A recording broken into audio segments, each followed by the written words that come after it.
Gold trusted gold buyers మీరు తాకట్టు పెట్టిన బంగారాన్ని విడిపించి ఈ రోజు ఉన్న మార్కెట్ ధరకు కొనబడును. ప్రభాస్ గారి పక్కన సెకండ్ హీరోయిన్ గా అని it was like I was so young then I was like hardly 19-20. అదే degree second year first year only. First year లోనే ఆ టైంలో అక్కడే నేను ఆయన sorry boy but next film లో డెఫినెట్ గా no I will remember you and no I will make sure that you will get a call from my team అని చెప్పారు. నన్ను ఓదార్చడానికి చెప్తారు కదా, కానీ నేను అలాగే అట్లా బ్లాంక్ గా కూర్చుని ఉండిపోయాను. I just went alone. మా మదర్ ఎప్పుడు she was not with me for auditions and all. మా అమ్మకి చాలా భయం మూవీ ఆఫీసులకి వెళ్ళాలంటే. She was very homely and innocent lady. So నేను వెళ్ళి ఇంక ఎలా ఇప్పుడు ఇంటికి వెళ్ళా ఏం చెప్పాలి ఏంటి అందరికీ చెప్పేశాను, ఫ్రెండ్స్కి చెప్పేశాను, ఇప్పుడు ఏంటి నా ఫ్యూచర్ ఏంటి అని ఎట్లా ఆలోచించుకుంటూ అట్లా I was so shocked. Drops వచ్చేస్తున్నాయి కళ్ళల్లో. దెన్ ఆయన పాపం టేబుల్ నుంచి ఇట్లా వచ్చి దగ్గరకు వచ్చి don't worry it's not end of your life నేను సెకండ్ హీరోయిన్గా నేను సెలెక్ట్ చేసి మళ్ళీ ఏదో ఒక చిన్న రోల్ పెట్టలేనమ్మా, అందుకే నేను వద్దంటున్నాను. But if you're feeling this much ఒక ఫ్రెండ్ రోల్ ఉంది, బట్ నువ్వు ఖచ్చితంగా చేయాలి అనుకుంటే డైరెక్షన్ డిపార్ట్మెంట్ పక్క రూమ్లో ఉన్నారు, వెళ్ళి రోల్ వినేసే అన్నారు. సార్ పనమ్మాయి రోల్ అయినా చేసేస్తాను సార్ నేను అని I just told him like that. Sir మీ డైరెక్షన్ లో నేను ఈవెన్ మేడ్ రోల్ చేస్తాను, నన్ను మీరు తీసేయకండి please. I was so innocent, I did not know how to talk. ఏంటంటే ఇండస్ట్రీ గురించి కూడా అప్పుడు పెద్ద ఐడియా కూడా లేదు. బట్ ఫస్ట్ లో వెరీ సేఫ్ హ్యాండ్స్ లో ఉన్నాను నేను. అదే వేరే ఎవరైనా మ్యానిపులేటెడ్ డైరెక్టర్ అయితే he would have really played ఏదైనా జరగచ్చు. కానీ ఆయన నన్ను ఒక చిన్న బేబీ లాగా చూసుకున్నారు. ఆయనకి వాళ్ళ సిస్టర్ నాలా ఉంటారంట, curly hair. Is a Tamilian basically. So ఆయన ఫస్ట్ నుంచి కూడా నా సిస్టర్ లా ఉన్నావు ఆడిషన్ అప్పటి నుంచి అదే చెప్తూ ఉండేవారు. స్విస్లో కూడా, స్విట్జర్లాండ్ లో కూడా. సో అయితే ఫ్రెండ్ రోలా ఎవరికో కూడా తెలియదు నాకు, చేసేస్తా ఓకే ఫైన్ అని చెప్పి నేను పక్కన రూమ్ లోకి వెళ్ళిపోయాను. తర్వాత అదే ఒక్కొక్కసారి దురదృష్టంతో పాటు అదృష్టం వస్తుందని it was Kajal's friend. 20 days in Switzerland shooting, 5 days in Bangkok.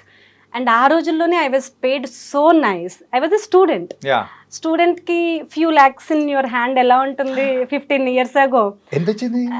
It was like more than 2 lakhs ఆ రోజుల్లో ఫర్ 20 days. కానీ మీతో కాంబినేషన్ సీన్ ఒకటి చెప్తాను, నన్ను లూజ్ అన్నాడే అని చెప్పేసి. ఇప్పుడు 15 years తర్వాత దాన్ని చాలా ట్రోల్ చేస్తున్నారు. నెయిల్ పాలిష్ అని చెప్పి ఏదో ట్రోల్ చేస్తున్నారు. అవి ఒక 100 వచ్చాయి. నేను అవి చాలా కాజల్ కి కూడా పంపించాను. ఆఫ్టర్ 15 years ఇంకా they are talking about her movie అని. I have access to her mother Vinay aunty అని, Vinay garu. She so super sweet lady, very dynamic lady, Kajal's mom. So I send her those memes even now, even today. Aunty ఇంకా మాట్లాడుతున్నారు మన movie గురించి 15 years తర్వాత. So it's really very close to my heart. సో ఆ రకంగా friend role కి land అయ్యాను. బట్ ఇట్ వాజ్ అంటే నేను ఎప్పుడు ఏ మూవీ కోచింగ్ సెంటర్కి వెళ్ళలేదు. ఐ డోంట్ నో కెమెరా ఇక్కడ ఉంటే ఎటు చూడాలో తెలీదు. అంటే కింద చూస్తే ఎట్లా ఉంటాం, పైకి చూస్తే ఎట్లా ఉంటాం. ఒక్కొక్కసారి చీట్ లుక్ ఉంటుంది, ఒక్కొక్కసారి ఈ ఫ్లాగ్స్ ఇవన్నీ మనం తప్పించుకుని పర్ఫామ్ చేయాల్సి వస్తుంది. అవి ఏమీ తెలీదు. మిలిటరీ స్టూడెంట్ లాగా ఇట్లా నుంచోమంటే ఇట్లా నుంచి చెప్పేసి వచ్చేయడమే. సో నేను తెలీదు. బట్ ఆ మూవీలో యాక్టింగ్ విత్ కాజల్, ఎందుకంటే హోటల్ రూమ్ లో కూర్చోం కదా, ఈవెన్ దో ఆ రోజు నా సీన్ లేకపోయినా నేను కాజల్తో పాటు సెట్కి వెళ్ళిపోయి కూడా చేయి పట్టుకుని వెళ్ళిపోయి ప్రభాస్ తో. He was so kind and sweet Prabhas గారు. ఆ రోజుల్లో పాన్ ఇండియా స్టార్ కాదు కదా అప్పుడు. So he was so available. అంటే చాలా బబ్లీగా, చాలా క్యూట్ గా, చాలా స్వీట్ గా ఉండేవారు. ఇప్పుడు ఎలా ఉన్నారో తెలియదు. But he's real darling. ఆ మూవీ పేరుకి ప్రభాస్ గారికి సరిపోద్ది. He's a real darling. So అక్కడ అసిస్టెంట్స్ ఉండరు, మన మదర్ రారు, మనకు ఫ్లైట్ టికెట్ ఎక్స్పెన్సివ్ కాబట్టి మనకు ఒక్కరికే పంపిస్తారు. సో అమ్మతో వినయ్ ఆంటీతో మాట్లాడిపించాను, ఐఎమ్ కమింగ్ మా బేబీతో పాటు, నేను మీ అమ్మాయిని కూడా I take care don't worry అని ఆంటీ చెప్పి. సో ఆల్ దట్ ఆవిడ ఫోన్లో మాట్లాడి మీ అమ్మాయి నాతోనే ఉంది, నా పక్కనే పడుకుంటుంది, don't worry she is with me. మా అమ్మ అప్పుడు కూడా సరిగా తినదు, మా అమ్మకి హిందీ వచ్చనమాట, ఆవిడతో సరిగా తినదు, కొంచెం మీరు ఫుడ్ అది బాగా చూసుకోండి అని కాజల్ వాళ్ళ మదర్కి మా అమ్మ చెప్తుంది, మా అమ్మాయి ఫుడ్ చూసుకోండి అని. So always my mother is worried about my food only. సినిమాలే చేసుకో, ఏ చావన్నా చావు, సరిగా తిను. సో తిండి ఆల్ టిపికల్ తెలుగు మదర్స్, మీ భోజనం నిండితే చాలు అనుకుంటారు. So that kind of innocent mom. And అలా ఆ టైంలో వాళ్ళందరూ ప్రభాస్ గారిని, కాజల్ని, ఇంకా పెద్ద పెద్ద యాక్టర్స్ కూడా వచ్చారు. కమెడియన్స్ వచ్చారు. వీళ్ళందరినీ చూసి నేను చాలా చాలా యాక్టింగ్ నేర్చుకున్నాను. ఓకే. వాళ్ళు నెక్స్ట్ టేక్ తీసుకోవాలనేటప్పుడు ఆ గ్యాప్, వాళ్ళ ప్రిపరేషన్, ప్రిపరేషన్స్. ఒక షార్ట్ ముందర వాళ్ళు mentally how they training their self, ఇవన్నీ నేను చాలా దగ్గర నుంచి క్లోజ్గా చూసి, so I can say darling was my learning institute. Karunakaran sir is my first guru. Oh Yeah. Super. ఇంతకు వచ్చిన 2 lakhs తో ఏం చేశారు? I don't remember, but actually I bought a car, small Alto car. Okay. ఎందుకంటే నేను అప్పటి వరకు I use to go by auto, because ఆ రోజుల్లో ఊబర్, ఈ ఏసీ కార్లు ఏం ఏం లేవు. లేవు.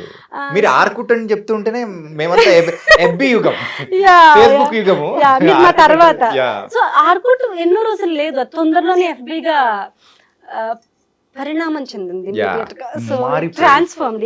ఇమీడియట్ గా ఆర్కుట్ కాలం ఎంతోసేపు సస్టైన్ అవ్వలేదు.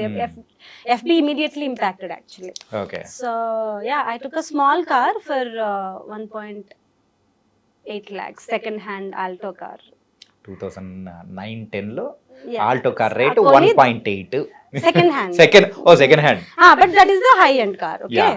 దాని బంపర్ కూడా గోల్డ్ కలర్ లో ఉంటుంది, బ్లాక్ లో ఉండదు. It was so nice. It was గోల్డా కొంపదీసి చెప్పండి, Gold అంటే colour. అమ్మేద్దాం ఇప్పుడు. గోల్డ్ కాస్ట్ కలర్ ఎక్కువ ఉంది. ఆల్రెడీ అమ్మేసాము. నేను చాలా రోజులు ఉంచుకున్నా. Yeah. దాని తర్వాత ఏదో 15 years అయితే ఏదో ట్యాక్స్లు కట్టాలి, ఏవో క్రష్ చేస్తారు అంటే ఇవి న్యూస్లు విని రీసెంట్ గా అమ్మేసాను. And I bought that car.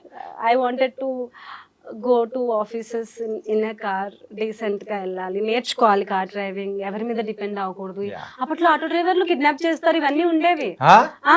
చాలా చాలా ఉండేవి. 9 తర్వాత you can't go by autos. And వాళ్ళు కూడా చాలా చీటింగ్ చేసేవాళ్ళు. They won't tell you before ఎంత ప్రైస్. ఇప్పుడు ఇక్కడ నుంచి బంజారా హిల్స్ వెళ్ళాలంటే ఎంత చెప్పరు ముందే. ఆ మీటర్ ఏంటో తిరుగుతూ ఉంటుంది, అది ఎప్పుడు ఆగుతుందో తెలియదు. టక్క టక్క టక్క టక్క తిరుగుతూనే ఉంటుంది. మన హార్ట్ బీట్ టక్క టక్క టక్క ఇంట్లో ఏదో 100 rupees ఇచ్చి పంపిస్తారు, అది అప్పుడే 200 తిరుగుతుంది ఆల్రెడీ. సో అప్పట్లో phone pay, Google pay, phone లేదు. అమ్మా ఏమీ నాకు 100 access కొట్టు, లేదు. 200 కొట్టు అని అనడానికి లేదు, పర్సులు డబ్బులు అయిపోతాయి. That tension. సో నేను ఇవన్నీ వద్దు, మా మదర్ని కార్లో కేబీఆర్ పార్క్ తీసుకెళ్ళాలి, వాక్ చేయించాలి, ఇవన్నీ కోరికలు ఉండని. So I bought my car. Wow. I did not waste that money. Yeah.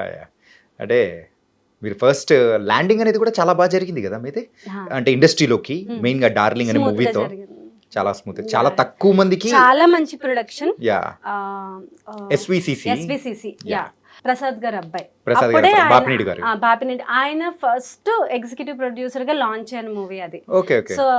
So ఆయనకు కూడా డెబ్యూ యాజ్ ఎ ప్రొడ్యూసర్, నాకు debut as a actor. So ఎప్పుడు ఏ ప్రాబ్లం ఉన్నా బాపి గారికి కలిసి అడిగేదాన్ని, సార్ నాకు సో ఈ మంచుకి ఇది షివర్ అయిపోతున్నాను, I need gloves, I need sweater, small things I use to go for him. He use to really take care of every one. Actually నేను ఎయిర్పోర్ట్కి వెళ్ళినప్పుడు నేను అవన్నీ పట్టుకెళ్ళలేదు డాలర్స్. మా అన్నయ్య 10,000 rupees ఇచ్చాడు, ఇండియన్ కరెన్సీ. 100 రూపాయల నోట్లు, 500 రూపాయల నోట్లు లేవు అప్పుడు. అది నేను అది ఆ బండిల్ పెట్టుకున్న హ్యాండ్ బ్యాగ్ లో. తర్వాత దుబాయ్ ఎయిర్పోర్ట్ లో దిగాము. నెక్స్ట్ స్విస్ కి క్యాచ్ చేయాలి ఫ్లైట్, దుబాయ్ టు స్విట్జర్లాండ్, జురిక్ అనమాట, జురిక్ ఎయిర్పోర్ట్. అయితే నేను బాపి గారితో, అందరూ అన్ని కొనుక్కుంటున్నారు, ఆంటీ, కాజల్, ప్రభాస్ అందరూ షాప్స్కి వెళ్ళిపోయి విండో, అది ఎయిర్పోర్ట్ లో, దుబాయ్ ఎయిర్పోర్ట్ లో షాపింగ్ చాలా బాగుంటుంది యాక్చువల్లీ. క్రీమ్స్, మేకప్ అన్ని బాగా కొనుక్కుంటారు, బ్యాగ్స్, వాచెస్ అవన్నీ. అయితే నేను అలాగా దిక్కులు చూస్తున్నాను అనమాట, నాకేం అర్థం కావట్లేదు అక్కడ. అదే బాపి గారు వచ్చి అడిగారు, ఏమైంది, నా దగ్గర ఈ ఇండియన్ కరెన్సీ ఉంది, దీంతో ఎలా కొనుక్కోవాలో అర్థం కావట్లేదు, ఇవి తీసుకుని నాకు మీరు డాలర్స్ ఇస్తారా అని నేను పోయి ప్రొడ్యూసర్ని అడిగితే ఆయన నవ్వుకొని నాకు నీ దగ్గరే ఉంచుకో అని చెప్పి పాపం ఆయన జేబులోంచి కొన్ని డాలర్స్ తీసి ఇచ్చారు. ఈ never took that money back. So few dollars like you by your makeup what ever.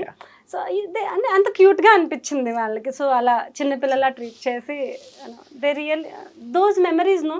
ఇప్పుడు మీరు ఎంత మనీ సంపాదించినా, ఎన్ని ఎక్స్పెన్సివ్ కొన్నా, those were very very valuable. అంటే ఇప్పుడు మీరు చెప్తూ ఉన్నప్పుడు కూడా ఆ డేస్ గురించి ఇన్ని సంవత్సరాలు అయినా కానీ ఆ ఫేస్ లో ఒకటి జాయ్ అనేది కూడా ఒకటి వస్తుంటుంది, మెమరీస్ ని మనం రీకలెక్ట్ చేసుకునేటప్పుడు వచ్చే జాయ్.